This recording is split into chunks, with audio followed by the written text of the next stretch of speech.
vaccine and health biotechnology, and South Africa's capacity in the sector is set to be front and center at the 5th Annual Bio-Africa Convention. The event will get underway in Durban next month. The special preview is currently underway in Pretoria. That's where we find Newzroom Afrika's reporter Nic Andersen to give us more details in terms of what we've been hearing there. Nic? Dudu, it's quite clear that the focus of the COVID-19 is that South Africans are resilient. That is the theme going into the conference running from the 27th to the 31st of August, just over a month away at the Durban International Convention Center. And it is clear that technology is in the spotlight, and specifically how that technology relates to health measures, or biotechnology as it's called. We know and we remember the scramble going a few years back now, sorry, I beg your pardon, in terms of the race to get vaccines. We waited, the rest of the world, the developed countries got their vaccines first, while we were waiting and left time and time again as we saw those vaccines being bought up. An interesting statistic that's come out of this briefing so far this afternoon, as we look forward to that conference, is the fact that Africa as a continent uses 1/4 of the world's vaccines. But, here's the interesting part, only 1% of the vaccines in the world are made here in South Africa. We also know there has been a deal that we have seen, which was a big success about over the last few years in terms of filling and finishing vaccines at a plant in Durban. But the message that's coming out today is that, right, we're not just talking about filling and finishing anymore.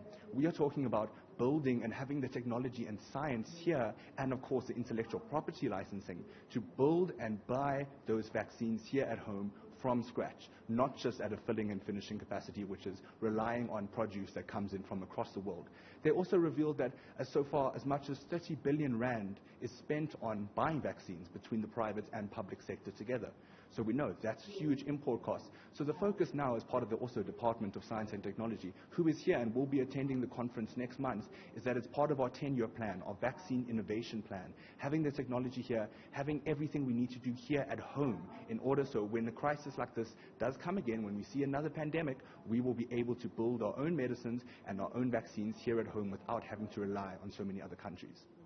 I do wonder, Nic, what kind of conversations are being had about educating the public in terms of the need for not only vaccines, but whatever medication we might find ourselves needing as a continent. You speak of the plant in Durban. I do stand to be corrected, but at the last time we checked, it faced the threat of closure because there were no orders for vaccines. Exactly, Juju, and that's been a key part in terms of a discussion here in terms of the Department of Science and Technology has called it driving the marketing campaign. It's all well and good, as you said, having so many vaccines available and being made here, but when the demand dries up and you spend all the money on the technology and the plant and sharing the intellectual property, then what? So that is also part of the department's 10-year plan in terms of building up the marketing capacities. Again, having different departments here working together. So that's right. We are seen as South Africa, we know the international countries view us and say, okay, we trust what's coming from them. We know they have the tech. We know they have the know-how. We can place our orders with them specifically and ensure that, right, that will bring a lot of money into the South African economy also. It's interesting. We've also seen the South African Health Products Regulatory Authority Service here, and the CEO, speaking of course in a personal capacity, has made it clear that, right, the role is so important. We remember seeing claims and lots of fears in terms of the safety and efficacy of vaccines. Remember, we've seen some protests. We're seeing right in the public domain now a lot of court cases of people who were dismissed from mandatory vaccine policies. Now we see masks and vaccine policies are starting to fade away. So there was a key element in terms of trusting SAPRA also. When an example was used, if you go to the hospital, if your sister has got too drunk, and then the sister will give them a drip, which includes pumping their stomach and making them healthy the next day, you are going to be dropping off your sister at the hospital and say, right, that's from a doctor. You trust what is in that drip.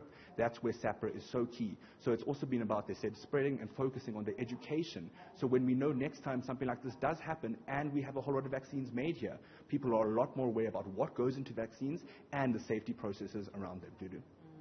We oftentimes hear the word collaboration, especially when it comes to this continent. I do wonder what kind of conversations are being had about us working together and not operating in silos.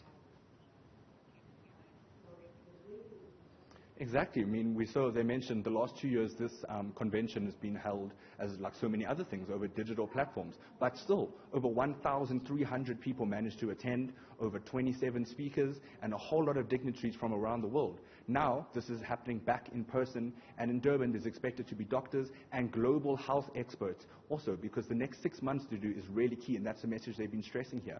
It's one thing to have the technology. You have to have, and the TRIPS waiver comes into this, in terms of that means having the permission to use that intellectual property and it be shared. We know there's lots of trademarks, big pharmaceutical companies that earn big money for these medicines and vaccines. They are not always the most eager to give up basically the recipe for the vaccines, if you will, so that they can be shared across the world, and countries who have the tech and know-how, like we see in South Africa, to be able to develop them here at home. So that's also a key part of the focus, and they're hoping that all the international dignitaries coming together in Durban will really be key in pushing that forward and showing that, right, South Africa, we can do it, and like the theme is African resilience, and showing that just how resilient South Africans are and serious we are about biotechnology. Absolutely. Nic Andersen coming to us from Pretoria. Thank you very much for that update.